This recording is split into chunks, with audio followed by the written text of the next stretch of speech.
එක දවසක් වෙන් කරගෙන තියෙන මොකටද?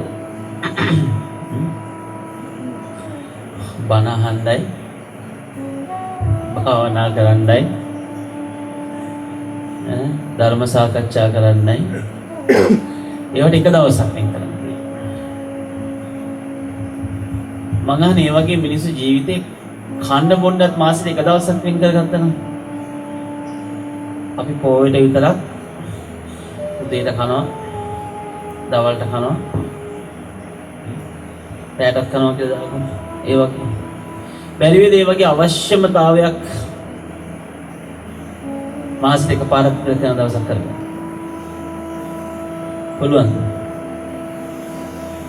මේ දර්ශනීය සහ සිහිය කියලා කියන්නේ, මේ ධහම කියන්නේ මුළු ජීවිතේ අනිත් සියලුම දේවල් වලට වඩා අවශ්‍ය කරන දේ. මං අහන්නේ පොයට විතරක් එක වෙන් කරගන්න. ඒ ඇවිල්ලා සම්මුතිය සම්ප්‍රදාය නිසා. සම්මුතිය සම්ප්‍රදාය තුල වෙන් කරගත්තු එක දවසක් මිනිස්සුන්ට දවසේ මාසේ දවස් 30ක් ඔහේ කකා බිබී ඉන්න විතරක් වෙන් කරගෙන එක දවසක් වෙන් කරගන්න මොකටද? ඔව් දවස් 30 මේ වගේ දවසේ කතා කරගන්න. සාකච්ඡා කරන භාවනා කරන්න නෙවෙයි. හැම වෙලාවකම ජීවිතේ හැම මොහොතක්ම විදර්ශනාවක්. ජීවිතේ හැම මොහොතක්ම විදර්ශනාවක්. ඒ හැම මොහොතක් තුළම සිහිය පිහිට ගන්න පුළුවන් මිනිසෙකුට පුළුවන් වෙනවා ජීවිතේ තියෙන හැම දෙයක් පිළිබඳවම හොඳට ගැඹුරින් දකින්න. හැබැයි යාට තියෙන්න ඕනේ සැහැල්ලුවක්. ලෝකේ තියෙන සියල්ල සමග සැහැල්ලු බවක් තියෙන්න ඕනේ. එයාට ඇසට දකින්න දේවල් දැන් අපි බලන දැන් ඔයත් ඔහොම බලන් ඉන්නවා. මං අහන්නේ ඔයගොල්ලෝ ඇහැ මෙහෙවගෙන බලනවද? නැත්තම් කර්මානුරූපව ලැබිච්ච ඇහැට පේන දේ බලනවද? නිකන් හිතට බලන්න. ඇස මෙහෙවගෙන බලනවද බාහිර? නැත්තම් ඇසට කර්මානුරූපව පෙනිච්ච දේවල් බලනවද?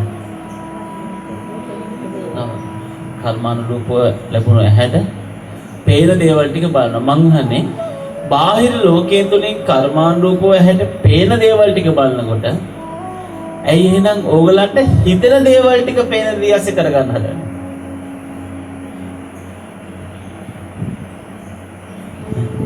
ඔගොල්ලෝ කරන්න දැන් මොකද්ද? පේන දේ තුල මොකක් කරන්න හදන්නේ? හිතෙන දේවල් ටික කරගන්න හදනවා. යමක් ස්වභාවිකව පේනකොට ඊට අනුරූපව හිත රිද්මයානුගත වෙනවා. ඒකට කියනවා සැහැල්ලු හිතක් කියලා. බර නැති සැහැල්ලු සිතක්.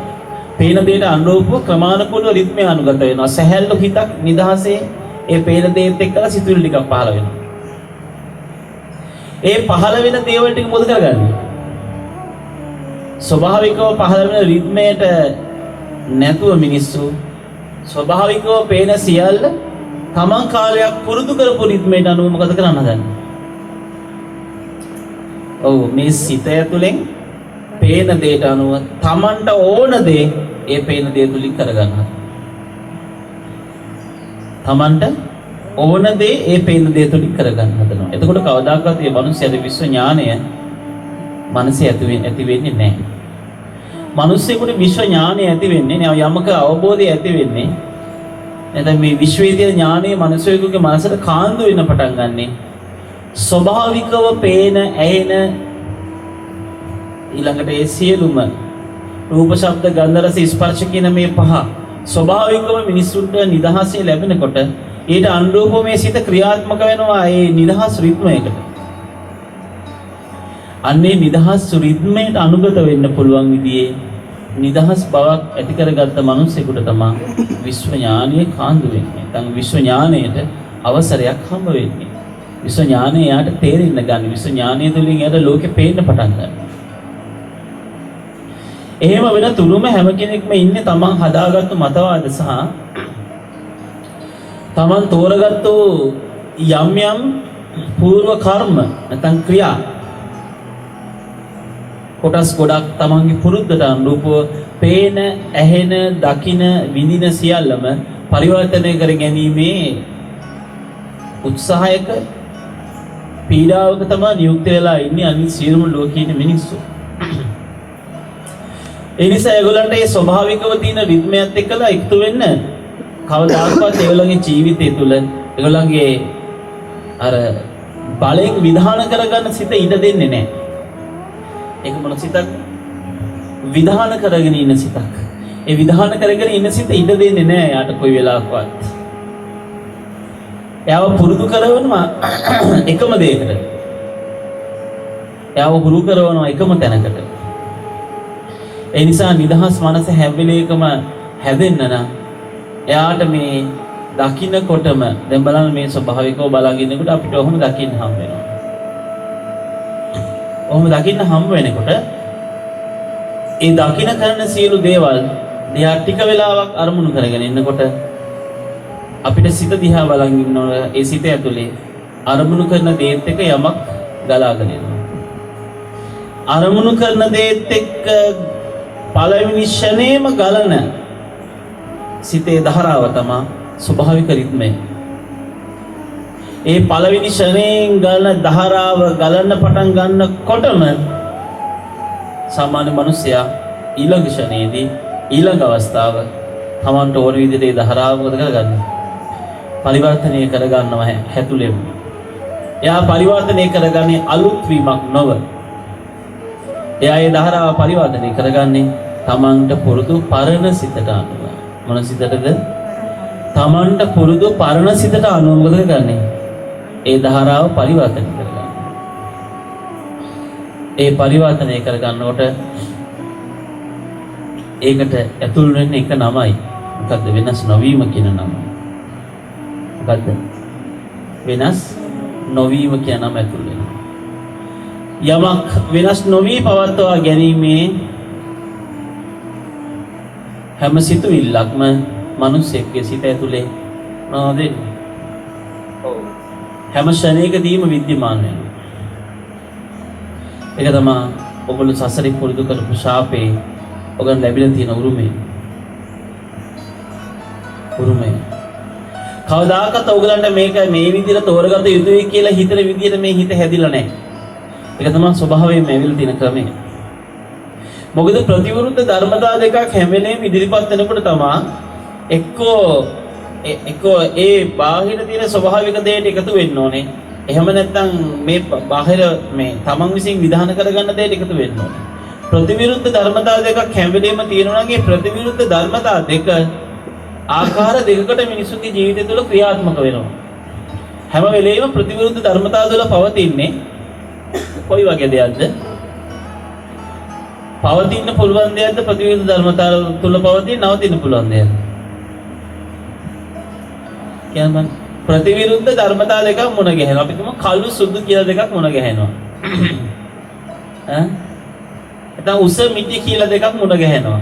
ගඳ සුවඳ කියලා දෙකක් මුණ ගැහෙනවා. රස නීරස කියලා දෙකක් මුණ ගැහෙනවා. මං අහන්නේ ප්‍රතිවිරුද්ධ ධර්මතා දෙකක් හැම විටම ඉදිරිපත් වෙන්නේ පවතින්නද නවතින්නද? පැවැත්මක් ඇති වෙන්නද නැවැත්මක් ඇති වෙන්නද? ඔව් මොකද? පැවැත්මක් ඇති වෙන්නේ. ඒ ප්‍රතිවිරුද්ධ ධර්මතා දෙකෙන්ම නිදහස් වෙච්ච මිනිස්සුන්ට මොකද වෙන්නේ? එයා නවතිනවා. එහෙනම් ඔයගලන්ට යමම් පේනවද මේ අවස්ථාවේ මේ කියන කතාව තුළ? මම මේ කියපු කතාව තේරුණාද ඔයගලන්ට? හැම වෙලාවකම එහෙනම් මතක තියාගන්න මේ සිත තුළ අපේ මේ ඇහෙන් රූප අපි ඇහැ විසින් බලවන්නේ නැහැ. ස්වභාවිකව පේනවා. කන විසින් මේ ශබ්ද අසවන්නේ නැහැ. ස්වභාවිකව ඇහෙනවා. එන මේ ඉන්ද්‍රිය පහදවල තියෙන ස්වභාවික රිද්මයක්. ඒ ස්වභාවිකත්වයේ තුල ඇහෙනවා, දකින්නවා, විඳිනවා නේ? විඳිනවා කියන්නේ ස්පර්ශය, ගඳ සුවඳ රස. ඒ සියල්ලම ස්වභාවිකව සිද්ධ වෙනකොට ඒ ස්වභාවිකව සිදුවෙන රිද්මය ඇතුලේ පළවෙනි ෂණයේදී මේ සිතේ ස්වභාවිකත්වයට අනුගතව කතා කරන්න හදනකොටම ඔයගොල්ලෝ මොකද කරන්නේ? ඔව් ඔයගොල්ලෝ අර මොකද්ද ප්‍රතිවිරුද්ධ මත දෙක මැද්දට වැටෙනවා. ඒකට යන්නේ ඕගොල්ලෝ ප්‍රතිවිරුද්ධ මතයේ එක පැත්තක ඉඳගෙන. ඔගොල්ලෝ එක තැන ඉඳගෙන අනිත් පැත්තත් එක්ක සටන් කරනවා. සිත ඔස්සේ සටන් කරනවා. සිතුවිලි ඔස්සේ සටන් කරනවා. අන්න එතකොට ඔයගලන්ට හැම වෙලාවකම ලෝකේ ද්විත්වයක් පවතිනවා. මොකද තියෙන්නේ? ද්විත්වයක්, ද්විත්ව ක්‍රියාකාරීත්වයක් දෙකක්. ඩුවලිටි එකක් පවතිනවා. මේ ක්‍රියාකාරීත්ව දෙක ස්වභාවය නිසා මේ ක්‍රියාකාරීත්ව දෙක ASCII ඔයගොල්ලෝ එහෙටයි මෙහෙටයි පැන පැන ඉන්නවා. ඒ කොහොමද? ඔයගලන්ගේ සිත තුළ කාලයක් තිස්සේ පුරුදු කරපු එකම ඒකාකාරී මතය නැත එකම රිද්මය ඔයගොල්ලෝ පුරුදු කරගත්තු. ඔයගොල්ලෝ විසින් විධාන කරගත්තු. ඒ ස්වභාවය තුලම හැම වෙලාවකම වේගෙන් ඔයගොල්ලෝ අනිත් පවතින ප්‍රතිවිරුද්ධ ධර්මතාවයට මේ ප්‍රතිවිරුද්ධ ධර්මතාවය ඉක්මවා තමා තුළ පවතිනා වූ එක පැවතිය යුතුයි කියන තැනට එන්න ගොඩක් උත්සාහ කරනවා. මිනිස්සෙක් ඉන්නවා ගෙදරක් තියෙනවා. ඒ ගෙදර ගේ ඉස්සරහින් කුණු කානුවක් යනවා.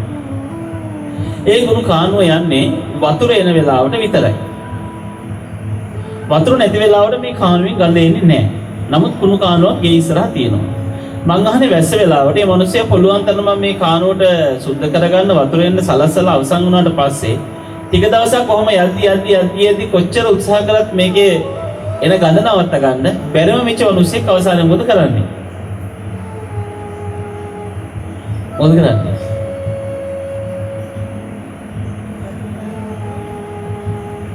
මොකද කරන්නේ බැරිම? ඔයගොල්ලෝ හිතන්න. ඔයගොල්ලන්ගේ අධ්‍යක්ෂින් එක්ක හිතන්න මොකද කරන්නේ?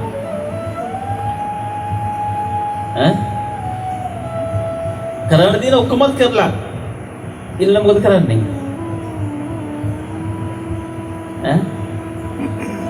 ඒ ගඳට හුරු වෙලා පාරුවේ ඉන්න නේ? ඒ ගඳට හුරු වෙලා මොකද කරන්නේ? ඔව් ඒ ගඳට හුරු වෙලා පාරුවේ ඉන්න. වෙන කරන්න දෙයක්වත් නැහැ. සුවඳ තියාගන්න බෑවට හරියන්නේ නැහැ. ගඳ මහන්සි ඔක්කොම නිරර්ථකයි. ඒ නිසා මොකද කරන්නේ? ගඳට හුරු වෙලා පාරු වෙනවා. වහිනකොට විතරද ගඳ එන්නේ කියලා. ඒ වෙලාවට එක්ක දොර හරි වහගෙන ගෙදරටලා ඉන්නවා. තේරුණාද? සමහර දේවල් ජීවිතේ අකමැත්තෙන් වුණත් ඔයගලගේ රිද්මයට ක්‍රියාත්මක කරගන්න බැරුව ඔයගලන්ට ඒක නිකම්ම පිළිගැන්වෙනවා. ඔයගොල්ලෝ පිළිගන්නව නෙමෙයි පිළිගැන්වෙනව. නැද්ද ඒ වගේ අවස්ථා ජීවිතේ කොච්චර තියෙනවද නේ? පිළිගැන්වෙනවා. කරන්න දෙයක් නැහැ. පිළිගැන්වෙනවා. පිළිගැන්විලා ඒක ඔහේ බලාගෙන ඉන්න වෙනවා. මං අහන්නේ සුවඳ පිළිගත්තේ නැත්තම් එයාට පිළිගන්න ගඩක් තියෙනවා කියන්නේ. ඒකේ මම කිව්වේ හැම වෙලෙම ප්‍රතිවිරුද්ධ ක්‍රියාකාරකම් දෙකක් ASCII ඔයගොල්ලෝ ජීවිතේ මහන්සි වෙනවා. ඒ මහන්සි වෙලා පොර බැඳලා තරඟ කරලා වයසට ගිහිල්ලා මැරිලා යනවා. එක්වර කානුව පණුවෙක් කළේ. නැත්තම් මේ කානුවට කුණු එකතු වෙන හැම පැත්තක් දිහාම බල බල ඒවට තරහ වෙවි වෛර වෙවි ඉන්නවා. තරහ වෙවි වෛර වෙවි ඉන්නවා. වෛර කර කර ඉන්නවා. කිසිම අර්ථයක් නැතුව. තේරුණාද මේ කියන කතාව ඔයන්ට? දැන් ඔයගොල්ලන්ට තේරෙනවද ස්වභාවිකව මේ අපිට පේන සලස්සන ඇහැ විසින් බලන්න හොයන එක නෙවෙයි. ස්වභාවිකව පේන සලස්සන. මේ ස්වභාවික රිද්මය තුළ අපේ ස්වභාවිකව මේ ඊට අනුරූප සීල දේ තුළම ස්වභාවිකව අපිට ගලාගෙන ස්වභාව තියෙන රිද්මය. මේ සිත ක්‍රමානුකූලව පටන් ගන්න හැටිය. ඒ පටන් ගන්න හැටියට අනුරූපව තමයි මේ සියල්ල ලෝකෙ සිද්ධ වෙන්නේ. අන්නේ සැහැල්ලු බව යම්කිසි කෙනෙකුට හැම වෙලාවකම පවත්වන්න පුළුවන් නම් එහෙනම් මේ ලෝකයේ මේ පවතින මේ ස්වභාවික රිද්මය තුළ තියෙන මූලිකම මේ ස්වභාවිකත්වයේ තුළ තමයි ස්වභාවික රිද්මය තුළ තියෙන මූලිකම සාධකය මොකද්ද? මූලික සාධකය මොකද්ද? හොඳට හිතන්න. ස්වභාවිකත්වයේ තුළ තියෙන මූලික සාධකය. මොකද්ද මූලික සාධකය?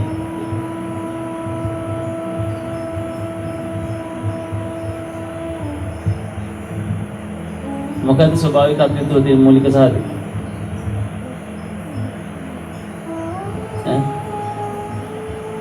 කිව්වද අපි කතා කරලා ගොඩක් වෙලා. වෙනස් වීම. ස්වභාවිකත්වයේ තුල මූලික තියෙන මූලික සාධකය මොකද්ද? වෙනස් වීම. වෙන කිසි දෙයක් නෑ මූලික වෙන සාධකය. ස්වභාවිකත්වයේ තුල තියෙන එකම සහ මූලික සාධකය වෙනස් වීම විතරමයි. ඒ වෙනස් වීමට අනුරූප වෙච්ච සිතක් හැම වෙලේම මිනිසෙකුට හැදෙනවා නම් ඒකේ හැදෙන්නේ මිනිසයාට අර ද්විත්ව ක්‍රියාකාරීත්වයෙන් මුදවගත්තු අවස්ථාවක විතරයි.